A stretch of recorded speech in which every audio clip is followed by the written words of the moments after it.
पुरानी इमारतें हैं, जिसमें से सर्वश्रेष्ठ और अच्छी जो कंडीशन में बोलेंगे वो है शाही जामा मस्जिद। मस्जिद में प्रवेश करने के लिए, दाखिल होने के लिए एक भव्य ऊंचा दरवाज़ा है जो हुजरों के साथ बनाया गया था। इसकी लंबाई 34 फुट और चौड़ाई 12 फुट है। इसमें जहांगीर बादशाह ने बनवाया था। ये पत्थरों द्वारा बनाया गया है। इसकी छत पर अति सुंदर बेल बूटों की चित्रकारी है। जैसे हम मुख्य द्वार से आगे बढ़ते हैं, 3 और 22 हुजरे कोष्ठ दिखाई देते हैं। ये हुजरे मुगलकालीन शासनकाल में सूबेदार मिर्ज़ा अब्दुल रहीम खानखाना ने हज़रत मीर नोमान नक्शबंदी के कहने से और उनकी निगरानी में तैयार कराया था।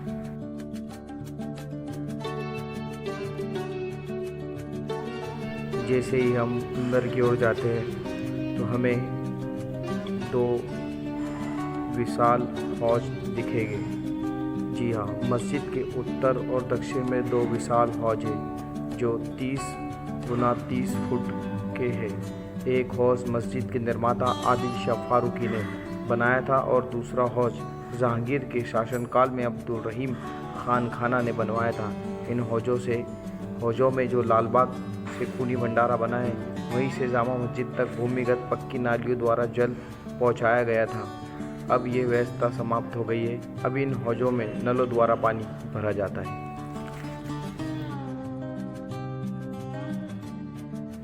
अब आप ये जो मीनारें देख रहे हैं, ये मीनार ज़मीन से ऊपर कलश तक 130 फीट ऊंचाई है। इतने ऊंचे मीनार देख इंसान आश्चर्यचकित हो जाता है।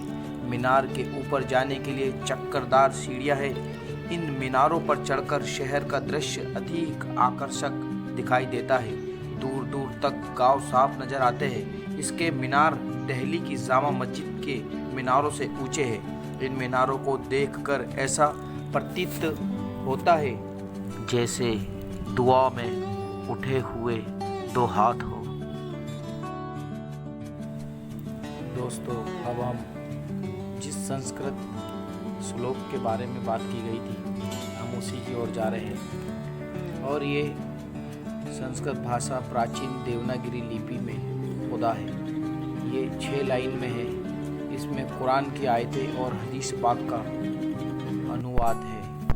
बाद में फारूकी बादशाह का वंश विवरण अंकित है तथा ये मस्जिद का निर्माण सन, महीना, दिन, पल, घड़ी अंकित है तथा मूल आलेख प्रस्तुत किया जाता है। ये शिलालेख बादशाह की धर्म निरपेक्षता का उज्ज्वल प्रमाण है। इस प्रकार का संस्कृत अरबी का लेख असीरगढ़ की जामा मस्जिद में भी उत्तीर्ण है। ये शानदार मस्जिद 15 सुंदर कमानों पर आधारित है। इसके प्रत्येक स्तंभ के ऊपर भाग पर बहुत ही सुंदर सूरजमुखी फूल गोदे हुए हैं जो उत्कृष्ट शिल्पकारी के नमूने हैं। मस्जिद की लंबाई अंदर से 148 फुट और चौड़ाई 42 फुट है। मस्जिद में कुल 70 स्तंभ स्थित है। हम बात करेंगे मस्जिद की छत की, तो छत की ऊंचाई 15 फुट है। पत्थरों को इस प्रकार रखा गया है कि जैसे जैसे पत्थर ऊपर उठते जाते हैं, वैसे वैसे कमानों के साथ अपने आप छत तैयार हो जाती है। कमाने स्वयं छत उसका आधार भी है।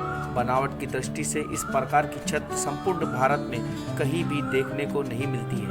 मस्जिद की लंबाई में दालान और चौड़ाई में 15 दालान है। लंबाई वाले प्रत्येक दालान में 400 आदमी आसानी से नमाज पढ़ सकते हैं।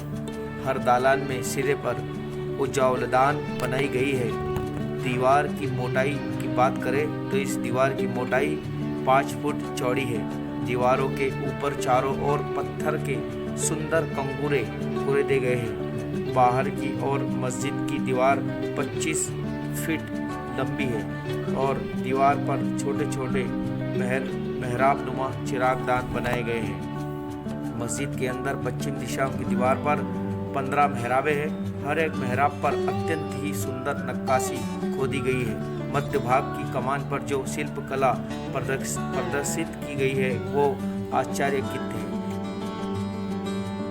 पत्थर पर इतना सूक्ष्म काम फिर उस पर नोक झोंक बस देखते नहीं बनता। इस कमान के पास 3 सीढ़ियां बनी मेंबर है। इस पर खड़े होकर वर्णगण संबोधित करते हैं। इस पर बैठकर अथवा खड़ा होने पर मस्जिद में बैठे लोगों को आसानी से देखा जा सकता है और उन तक आवाज़ सरलता से पहुंचाई जा सकती है। मेंबर के पास जो कमान है वो पोली गुंबदनुमा है, जिसके भीतर काफ़ी जगह है जहां इमाम साहब खड़े होकर नमाज पढ़ाते हैं। इसकी बनावट गुंबदनुमा होने की एक वजह से आवाज़ गूंजती है और दूर दूर तक सुनाई देती है। मस्जिद के मध्य कमान में ऊपरी भाग पर अरबी भाषा में अत्यंत सुंदर ढंग से आलेख खुदा हुआ है। ये लेख आदिल शाह युग का है। इसे कुरान शरीफ की आयतों का अर्थ, हदीस पाक जिसमें मस्जिद निर्माण के लिए किए जाने का महत्व और निर्माण बादशाह का नाम, इमारत की सुंदरता की सराहना, मस्जिद की शिलान्यास का और सन तथा अंत में लेख खोदने वाले का नाम अंकित है।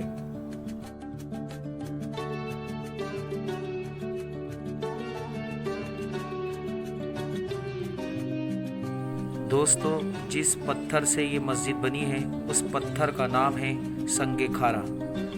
संगे खारा पत्थर नाम से ये पत्थर निर्मित की गई इस मस्जिद को लगाया गया है। इस मस्जिद की निर्माण के लिए बड़े परिश्रम से मांडवगढ़ की पहाड़ियों से इन पत्थरों को मंगवाया गया था। पत्थर मंगवाने में जो खर्च हुआ वो उस समय के सोने के समतुल्य मूल्य का था, ऐसा कहा जाता है।